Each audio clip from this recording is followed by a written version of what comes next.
Hey man, it's really nice to see you. I appreciate your time today. I know you just passed your 19th anniversary of getting in the ring. How do you feel about that journey and that kid that started way back then? It went fast. I'll tell you that. This stuff goes by in the blink of an eye, right? And it's a pretty unlikely success story, I suppose, when you add it all up. But then I think maybe every success story is a little bit of an unlikely success story.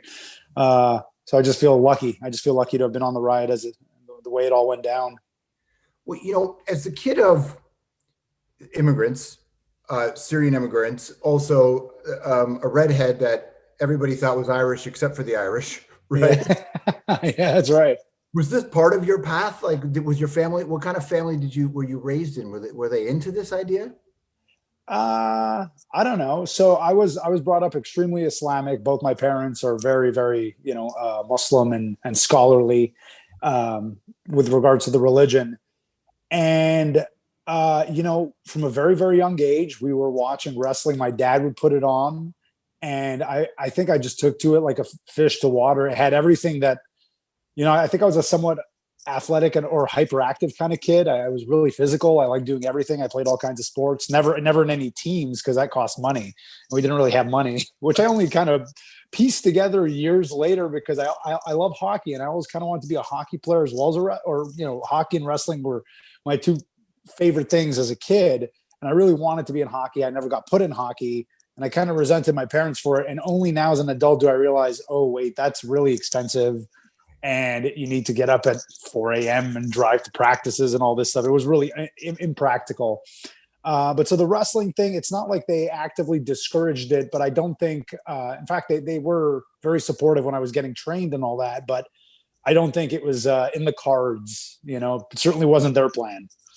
Right. Well, and so then when all of a sudden the Sami Zayn thing starts to work, Mm, and you've had a few different lives in wrestling already. that's So when right. it Yeah. started to take hold, what were those conversations like? My mother is, I also come from immigrants, and my mother is hyper religious. So Yeah. I got into music and it threw her off for a minute because Sure. I was in places that were not very holy.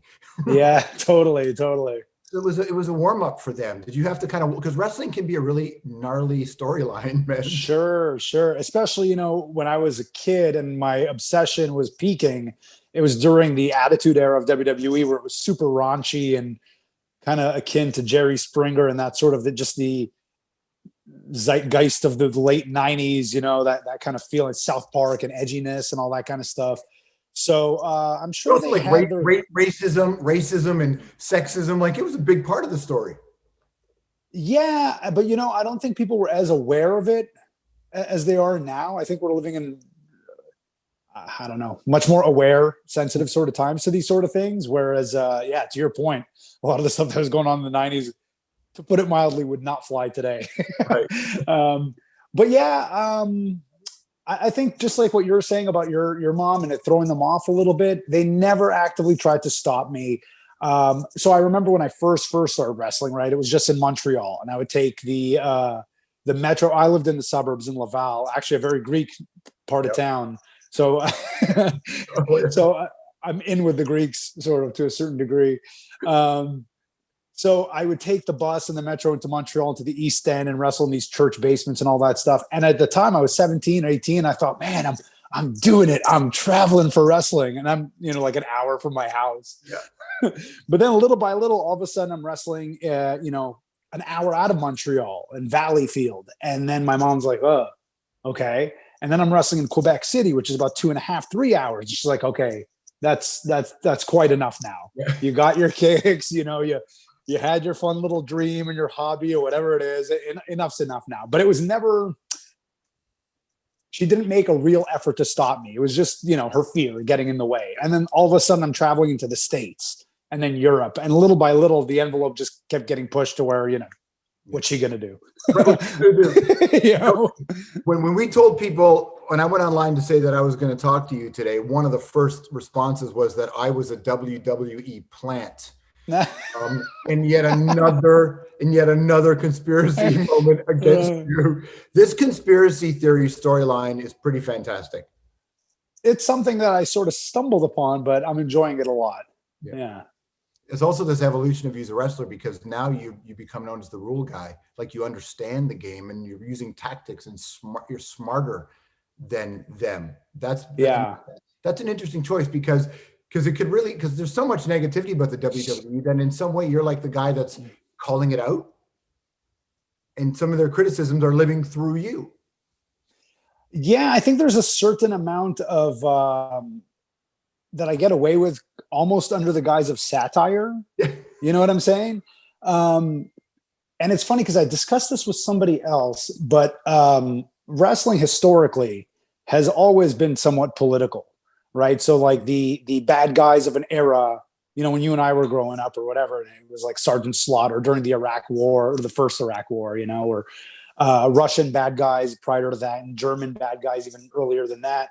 And then Arab bad guys post 9/11, all that kind of thing.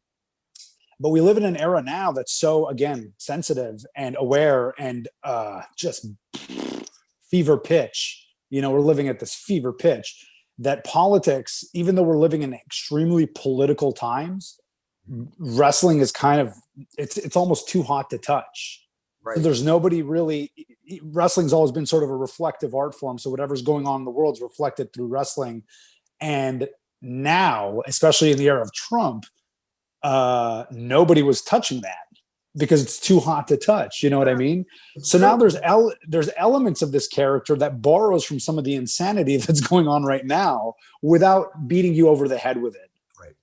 Why is the WWE against you? I mean, taking the Intercontinental, like, why are they against you? I think they could just tell I'm just not a corporate guy. You know what I mean? They can tell I see through it. I see through the BS, and they have it out for me. And being Canadian doesn't help. Doesn't help. Yep. I think there is an anti-Canadian bias. I'm not going to get into it all now, but I think a little bit of that exists. You're Canadian. You're a Quebecer. You're a Montreal Canadiens fan. You were raised. That's right. Yeah.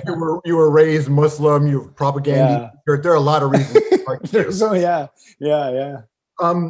You're still the only wrestler that I have ever seen or know of who has tweeted out that basically the allegory of Plato's cave is the modern original Black Mirror. Like, that's not really out there in the game. And then I think you responded to that by saying, I don't think if everybody's going to get this. Yeah. That it didn't do well with the numbers. It wasn't the home run tweet I thought it was going to be with my fan base. The thing about this is what I like about Sami Zayn, like you as a person, but your character, like what Sami even stands for. Talk about that. What do you mean? Like the acronym, you know? Oh, if you're referring to this. So recently I did this is sort of like a bit of satire from the political world crossing over into the character. I staged a nonviolent protest throughout an episode of SmackDown where I handcuffed myself to the barricade. And I sort of had these picket sort of signs all night. And I had a sign that had Sami as an acronym, and it stood for Stand Against Moral Injustice, which actually is a very fitting way to kind of summarize what the character is about. He's also just, you know, a little off the rails. So he thinks he's the victim of this moral injustice. But that what I like about the character is that even when I was a good guy and off the deep end conspiracy theorist nut job that I've sort of become now, that was still what like wholesome good guy Sami Zayn was still kind of about. Mm-hmm. So it's not too far of a departure. It's just the character's viewing it through a new lens now. Yeah, you know what I'm saying? For sure. One of the things I really liked about you, and when I remember following you on Twitter, was I loved the propaganda thing. The fact that you had punk rock and standing against moral injustice was actually a real driver in your life. And Sami for Syria and drawing attention to things like real injustice has become a big part of who you are as a public figure. Yeah. And so that's kind of the line I'm always trying to navigate. That I'm always trying to dance on that line between this character that I play, and there's elements of me as a person in that character, no doubt. But also not wanting to simply use social media or whatever as a vehicle to advance that character who's a bad guy, who's, you know, a negator, who's got nothing good to say. There's already so much of that on Twitter already. That's like the currency. That is the language of Twitter. And I had to kind of make a conscious effort to use Twitter or social media in a way that I wanted to see it be used, that whole kind of be the change you want to see in the world type of thing. So it's hard not to contribute to it sometimes. You know what I mean? And the whole Sami for Syria thing, which I can get into, a little bit later if you want to expand on that. But it was really the realization. It was a big light bulb moment for me, realizing that Twitter could kind of be whatever, it's just a tool, and it could be used to I don't know, talk shit on Ted Cruz or something, which is, like shooting fish in a barrel or whatever, just adding to the heightened hysteria on both sides of the aisle and all that kind of thing. Or it could be used to fundraise all this money to facilitate some real change in a foreign country that's ravaged by war. So that was a real light bulb moment, as to wow, this thing it's really powerful, and it's all in how you use it. You know what I'm saying? Well, talk about the clinic. I mean, we're talking about thousands and thousands and thousands of people have received treatment. Yeah, it's pretty cool. So in short, just to give a quick background to anybody who's watching this that doesn't know what it is, basically in 2017, I partnered with an organization called the Syrian American Medical Society. I had this overwhelming feeling that just calling myself out, essentially, that, I talk all this stuff about how horrible this thing is, but I'm not actually doing anything to change the situation. Although something as huge as a war overseas can make you feel pretty powerless. It really seems like there's nothing you can do. But then I realized, well, maybe there is a little bit I could do. So I partnered with this organization. And one of the things that stood out to me about them is the fact that they were on the ground in Syria. They weren't just, of course, there's something like 5 million Syrian refugees who have had to leave and all this stuff. And there's organizations helping them out as well. But they were actually boots on the ground to people who were displaced or ravaged by this war.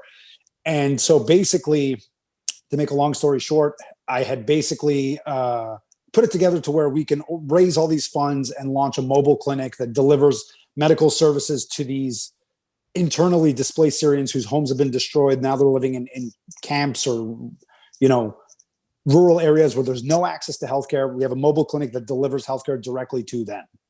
And so that's what we set out a goal. We did it. We launched a clinic. It ran for about a year.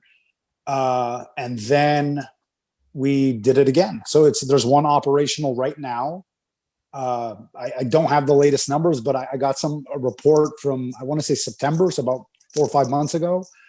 And it was crazy when they gave me the breakdown of the actual medical services that were being provided. It really puts it into perspective, because sometimes it just becomes this abstract thing, like, oh, we're helping people in Syria. And you're so detached because we're living such a cushy life here, and we're so far removed from the idea of war that we literally can't even conceptualize it. It's an idea, the idea that people are suffering in war, but there's no faces to it. It's just an idea. It's so abstract. But then when I started, sorry, go on. No, go ahead. I was just going to say, when I started getting pictures and videos of the actual people and seeing the actual numbers of 500 people got gastrointestinal treatment and 300 people for urinary diseases, and all of a sudden you can relate more to it, because you're thinking, oh, those are illnesses I've had, and I remember having them, and I remember that if I didn't get treated for it, it would have been horrible. Right. You know what I mean? So it starts to put it in perspective of the real world effects that it has, which I'm very proud of. And if people want to learn more, they can go to SamiForSyria.com, right? SamiForSyria.com for more information on that.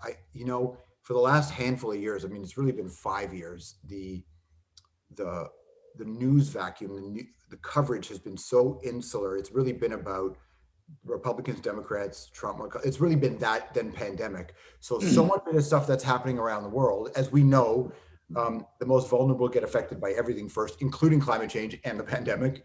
How do you break through compassion fatigue when you're trying to reach people who haven't even really paid attention to this, aside from airstrikes are in the news occasionally? Right.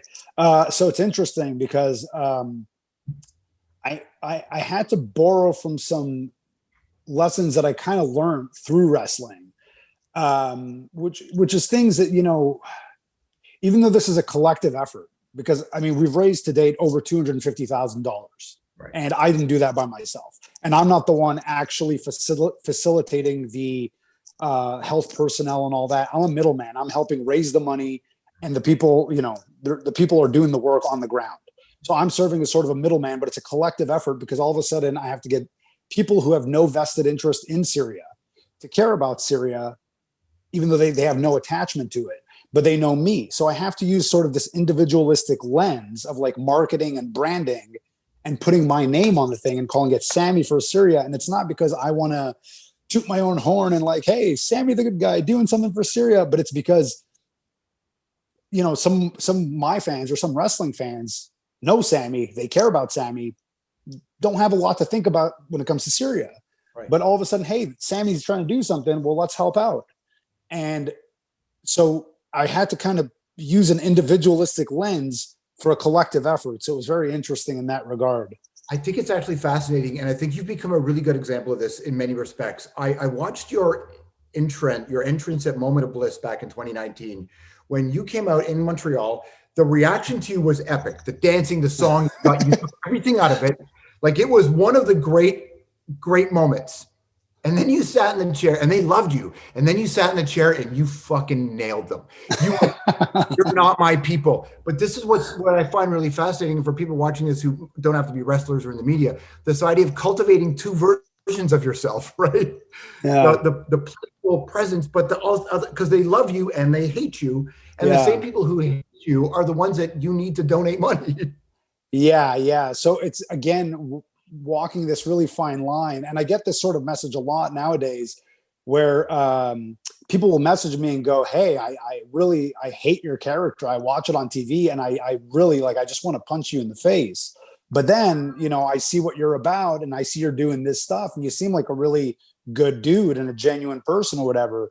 So it's really, again, dancing on this line in this sort of really strange 2020 kayfabe sort of thing where you're blurring the lines between the character and the real person. And it's really tricky. It's really tricky when you want to be a bad guy and you want to, protect the business like they did back in the day and like live your character 24/7. Well, I'm willing to put some of that to the side if it means we're able to raise money and, help people who are affected by war. So it's just it's a balancing act and it's a matter of weighing to you what's more important. And to me, at some point, I just decided speaking out on the things that I care about was more important than people believing the character completely and totally. I'm okay. Now I've reached a point where I'm okay with people because people know it's a character already. Yeah. So, I don't got to commit. This isn't the 1980 where I have to punch some fan in the parking lot just so word could go out like, oh, those wrestlers are tough and he's a real bad guy. It's people know the jig is up. You know what I'm saying? So even Soulja Boy tweeted out or said the other day, right, that the rap game is faker than wrestling, and people are like, "Oh my God, he said the F word," as if we don't know. Yeah. Who should be more insulted, by the way? Who should be more insulted, wrestlers or rappers, for Soulja Boy saying that? Well, I would say wrestlers, and here's why. Because, wrestling, because the word fake has historically been used to sort of diminish wrestling.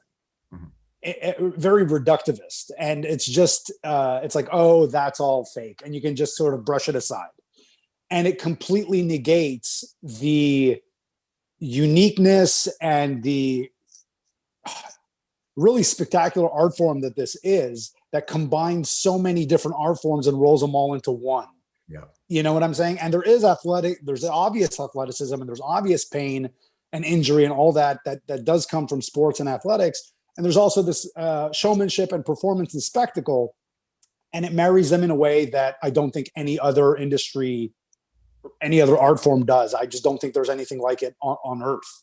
There's nothing that really compares. Remember in the early days when people didn't have cell phone cameras, where your cameras had flashes on them and it was like all disposable or whatever? I remember being really young at Maple Leaf Gardens in Toronto. I was maybe 14 years old when Ricky the Dragon fought Macho Man. It wasn't even the main event. It was another card.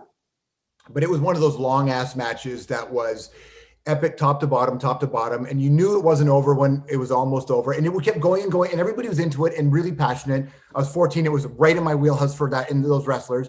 Then there was this moment where there was the count out. You knew the count was slow, so the match was going to continue.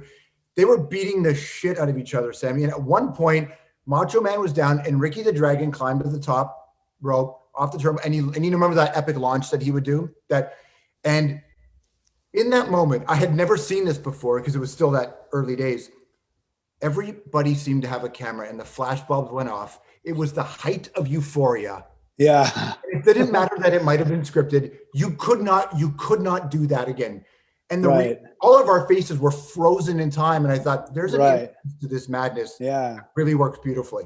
You know what? I wasn't even there, and I have goosebumps just from you telling me that story, because I know that feeling. Yeah. I know that feeling. And there's a magic in that moment, that like in that moment of all those flashing bulbs, not only is no one concerned about whether this is fake, whether this is real, how much of this is spectacle, how much of it is athletics.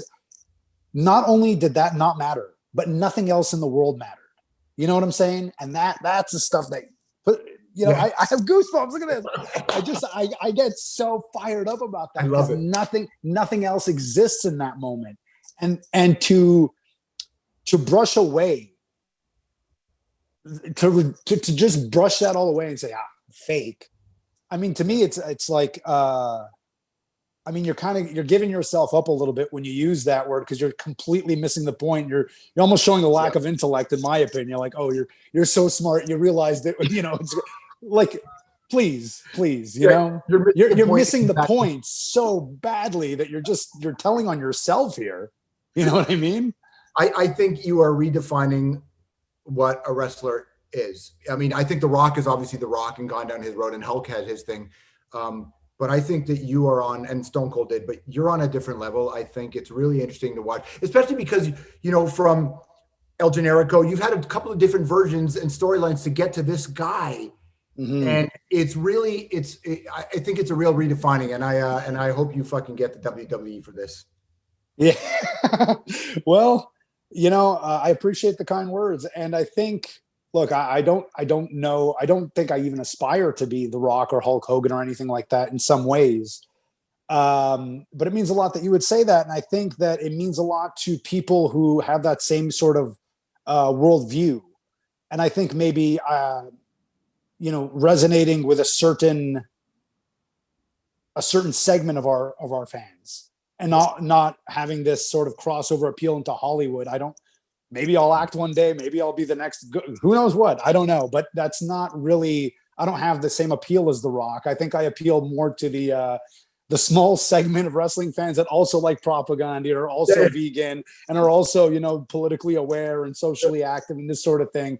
But there's a deeper connection in that way when you share those kind of things.